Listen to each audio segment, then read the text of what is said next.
Sixth threat ba na din sa flip top? Langit lupa tournament, mas kaabang-abang kesa sa isa buhay. EJ Power sinabing kayang sumabay sa era ngayon ng battle rap, si Fuego at Datu. Alamin natin ang mga yan, so tara.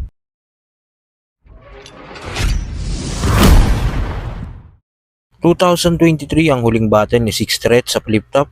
Sa event pa ito ng Pakusgan A7 kontra Shernan.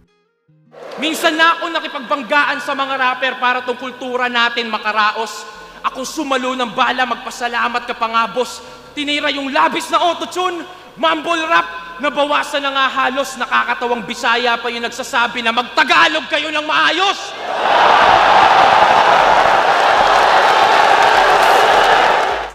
Comeback battle ito ni Sixth Threat matapos makuha ang titulo ng Isabuhay 2019 kontra Apex. 2019 champion, naboto ng hurado 6-3, magingay para ay Sixth Threat.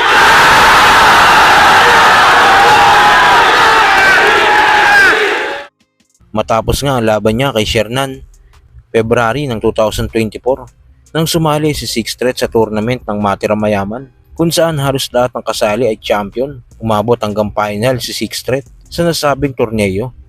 Pasensya kung may bagong sakuna na inihain at higit pa sa signal number 5 yung dumating na ika-6. Pero tinalo siya ni Mot sa dulo sa dikit na score na 4-5. Tas magyayabang ka ngayon keso ikaw nagbubuhat sa amin? O ba't sa flip top di mo nagawa yun? Yung kahambugan mo, subukan natin. Opisyal kitang hinahamon sa bagay na pinagdamot mo nga rin. Gawin ulit natin to sa ahon, mag-ubusan tayo ng hangin. Ang boto ng tagahatol, 5-4! Panalo si Mot!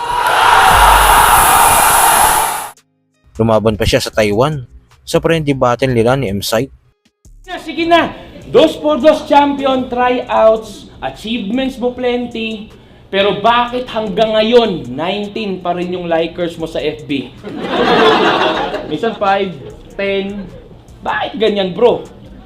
Nung inad mo nga ako sa Facebook, sabi ko, dami account ko. Simula nga nito, hindi na natin muling nakitang bumatel si Sixth Threat. Kahit sa flip top, hindi na din siya bumatel pa. Kaya marami nagtataka kung asa na ba si Sixth Threat. Sa interview nga ni Yo Love kay John Leo, dito ay pinapili niya si John Leo ng mga battle MCs na gusto niya. At lagi niyang pinipili si Cripply.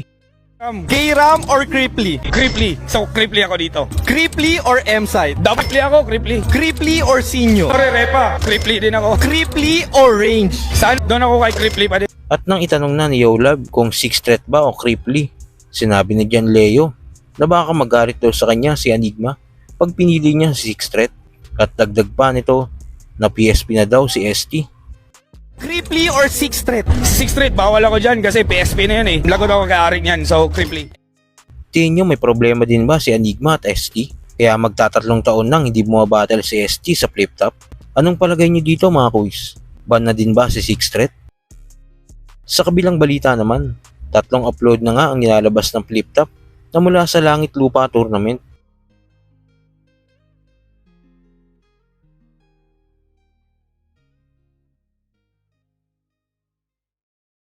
Una nga ang main event sa pagitan ni Jabo at Boys Loot. Gets mo ba, tol? Kasi sa polls at survey, the odds is mine. Iwan to sa numero, you can't deny. Maniniwala ka, numbers don't lie. Pag nagsalita na tong 45, kablaw, kalat sa wall at frame. Totoo nga na basta artist, my scattered brain. Serious mode, no fun and games. Ikaw ang patunay na si Arik, may wak na taste.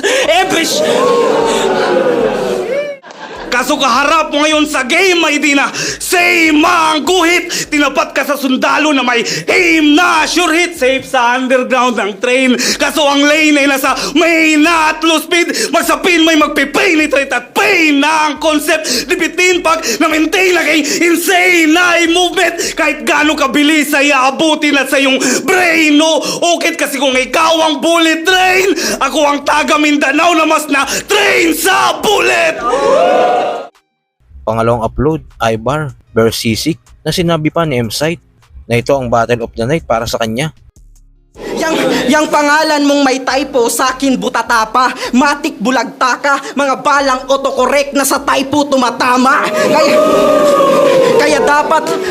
Kaya dapat kang mabahala. Ngayon ka mafa 5-0. Ngayon ka mafa 5-0, itututok sa taas at wala ng pananay ko. Pagka bang dugo tatagas, sigurado na patay to. May pula dyang lalabas at ganyan kapag may typo. Kaya... Diyan sa butas, tusok lang ng tusok dyan sa mukha mo na bukbok. Parang may kong lubog, kutkot lang ng kutkot. Di makukonsensya parang si Judas, buong pamilya niya lugmok. Makikita niyo tong tuktok na magkabutas, parang nagmi na sa bundok. Di lamang tumulti para mapuri, yan ang mali na suntok. Ito'y parang si Luni bago mahuli, na barami ng sundot. Sugatay.